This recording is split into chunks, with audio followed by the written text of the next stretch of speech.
Hey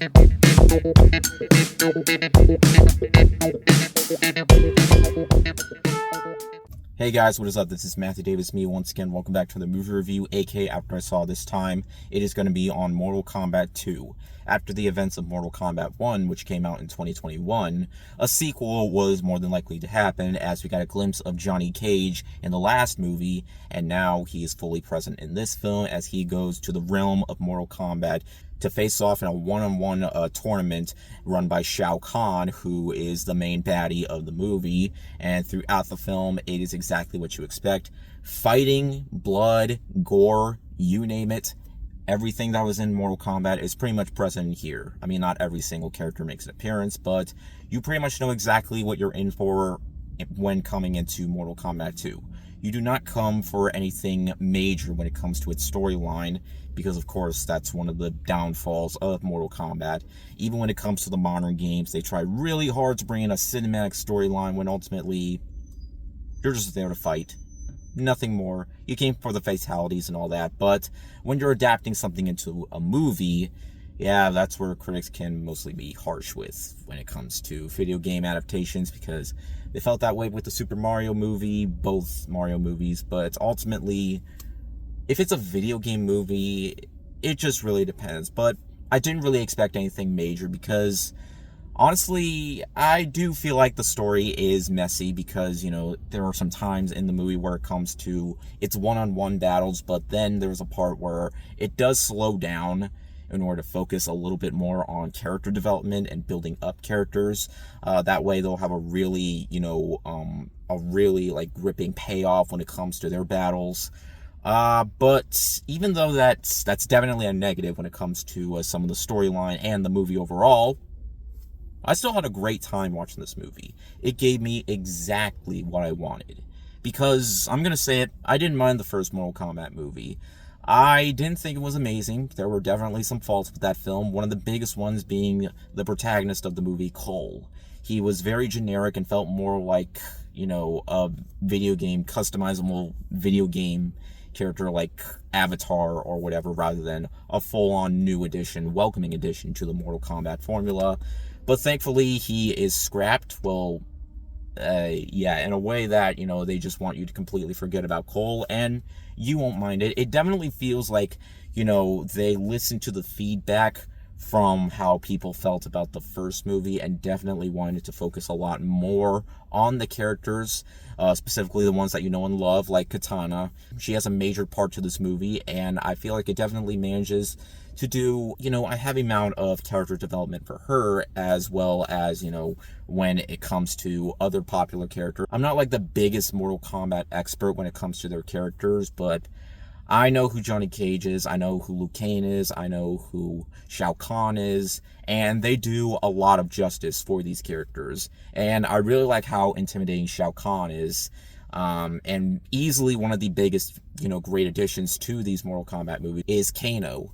And Kano, I think, is fantastic in this movie. Just like, in the previous film, he definitely plays a much more stronger role this time around, and easily I feel like fans will be happy with how they respect a lot of the characters in putting them on the big screen for this. The guy that plays Johnny Cage, Carl Urban, I think that's what his last name is. I know it's Carl something.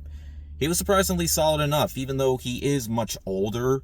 And Johnny Cage is supposedly a lot more younger, and this version of Johnny Cage is a lot more on the lines of, tired of acting, and nobody, cares about his filmography anymore. And yeah, he kind of feels like on the lines of, being an old guy trying to come out of retirement. I mean, that's not really where his character is going for. He's just more on the lines of not as motivated in fighting, because without getting into spoilers, that's definitely how his character feels like when going into this movie, but that doesn't mean that he's like that throughout the entire film. When he's actually fighting, I feel like he actually manages to pay off. So for the most part, I do like Johnny Cage in this movie. It's not the best interpretation of him, but I think for the screen time he does have, because he's in the movie for a major portion of the film. He's like one of the main focuses. But I feel like they still mostly give him just enough justice. He's still bad talking, he's still cursing people out, he's still there's still some good Johnny Cage in him when, you know, bringing Johnny Cage into this cinematic universe of Mortal Kombat. So, yeah, but of course, how were the fights? Yeah, they're pretty freaking cool. I mean, granted, throughout some of the fighting, they do feel a lot like PG-13 rated action sequences, because when you're playing Mortal Kombat, there's always blood coming out with every single punch, but because this is a movie, and movies tend to be a little bit more logical, because, let's be honest, video games have far worse logic than movies, mostly. But, yeah, at the same time, I didn't really care, because when blood is in the mix, yeah, it is pretty freaking awesome. So, but even regardless, even though some of the fights are PG-13 until it actually gets to the full gore, because they did that with the last movie, and I didn't really mind it all that much. Yeah, when it comes to, you know, the settings, it definitely feels like a Mortal Kombat fight on the big screen, and mostly they do pay off. Like, when it comes to the backgrounds, I mean, of course, a lot of them are digitized, but I really didn't care most of the time. All I really cared about was, you know, more action and more of that same style of Mortal Kombat that was present in the first movie, but doing it a little bit better in this one. So, in the end, guys, I didn't think this was amazing by any means, but I didn't expect it to be. I expected some really stupid fun, and that's exactly what I got. And it really helps that it fully focuses on the characters from the roster, most of them anyway, and I feel like they do just enough justice. And I feel like most fans of the franchise will definitely be a little bit more happier with this one than the previous one. Again, I didn't think the last movie was great, but I do understand why a lot of people didn't really like the film. I personally enjoyed it a little more than the 90s film, in my opinion. Probably that's because, you know, it's actually R-rated, but yeah, Annihilation we do not talk about. So I feel like it's kind of funny. The 90s one was far superior to the sequel, though this time the sequel is far more superior to the original, even though, again, I like the first one, but I feel like this one has a lot more to offer for fans, so I feel like while this might not be a flawless victory, it's still a good enough victory. So yeah, don't really have too much to say about this one, surprisingly, because, yeah, there's a lot going on in this film, but hey, ultimately, it gave me what I wanted. So yeah, enough said.